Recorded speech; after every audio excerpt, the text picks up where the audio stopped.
ఇక అక్రమంగా నిర్మించుకున్న తమ ఫామ్ హౌజులు కూలుతాయన్న భయంతోనే బీఆర్ఎస్ నేతలు పేదలను రక్షణ కవచంగా వాడుకుంటూ నాటకాలు ఆడుతున్నారని ముఖ్యమంత్రి రేవంత్ రెడ్డి ధ్వజమెత్తారు.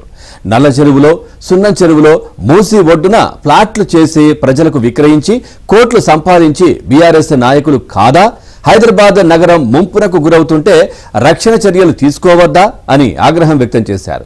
10 ఏళ్లు అధికారంలో ఉండి బీఆర్ఎస్ నేతలు ఆగర్భ శ్రీమంతులయ్యారని, కేటీఆర్, హరీష్ రావు, సబితా కుమారుల ఫామ్ హౌజ్లను కూల్చొద్దా అని ప్రశ్నించారు రేవంత్.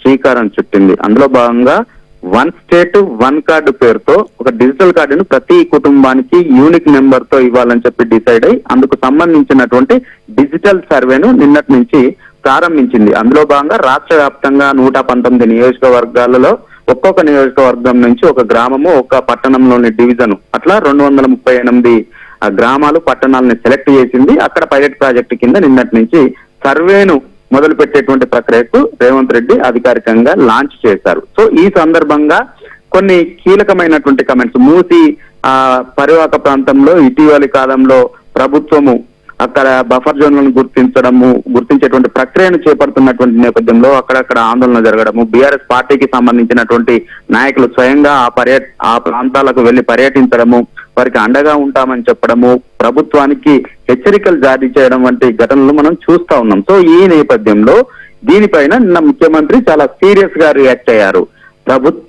ప్రతిపక్షంలోని ప్రధానంగా బీఆర్ఎస్ పార్టీకి సంబంధించినటువంటి నాయకులు వాళ్ళ ఫామ్ హౌజ్లు కూలుతాయని చెప్పి మూసి ముసుగేసుకొని రాజకీయాలు చేస్తా ఉన్నారు. మూసి పేరిట వాళ్ళ ఫామ్ హౌజ్లు కాపాడుకునేటువంటి ఎత్తుగడలు వేస్తున్నారు.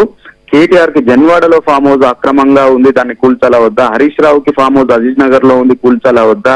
సబితా ఇంద్రారెడ్డి ముగ్గురు కుమారులకి ఫామ్ హౌస్లు ఉన్నాయి, కూల్చాలా వద్దా? అటు నుంచి అటువైపు దృష్టి మలచకుండా ఇటు మూసి పైన ఫోకస్ చేసే విధంగా వాళ్ళు డైవర్ట్ పాలిటిక్స్ చేస్తున్నారు. పేదలతో రాజకీయాలు చేస్తా ఉన్నారు. పేదలు నిరంతరాయంగా మురుగులోనే ఉండాలా, వారికి మంచి జాగాలో వారు మంచి జీవనాన్ని గడిపే విధంగా తాము డబుల్ బెడ్రూమ్ ఇళ్లను ఎంపిక చేసి అక్కడ ఇచ్చి ఖర్చుల కోసం 25,000 రూపాయలు ఇస్తుంటే వీరు రాజకీయాలు చేస్తా ఉన్నారు. ఎందుకు అనంటే కేవలము అక్కడ వేసింది వెంచర్లు వేసి అమ్మకాలు చేసింది బీఆర్ఎస్ పార్టీకి సంబంధించినటువంటి నాయకులే. సో వారిని ఆ మూసి బాధితులు వచ్చి ఎక్కడ నిలదీస్తారా అనేటువంటి భయంతో కిరాయి మనుషులు పెట్టి ఆందోళన చేస్తా ఉన్నారు. అయినా వదిలిపెట్టము, మేము అఖిలపక్ష సమావేశం పిలుస్తాము, మంచి వారికి మంచి ఇల్లు కట్టిద్దామా, ఇంకా ప్రత్యేకంగా డబుల్ బెడ్రూమ్ ఇల్లు వద్దనుకుంటే కాలనీలు కట్టిద్దామా, ముందుకు రండి, ప్రభుత్వము చేస్తుంది. అవసరమైతే బీఆర్ఎస్ పార్టీ అకౌంట్ లో 1,500 కోట్ల రూపాయలు కూడా ఉన్నాయి, 500 కోట్ల రూపాయలు మీరు కూడా మీ ఖాతా నుండి వెచ్చించండి, ప్రభుత్వ పక్షాన మేము కూడా వస్తాము,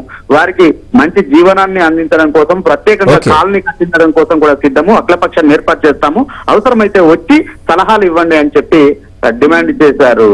right, thank you Narasimharao, thanks for the updates.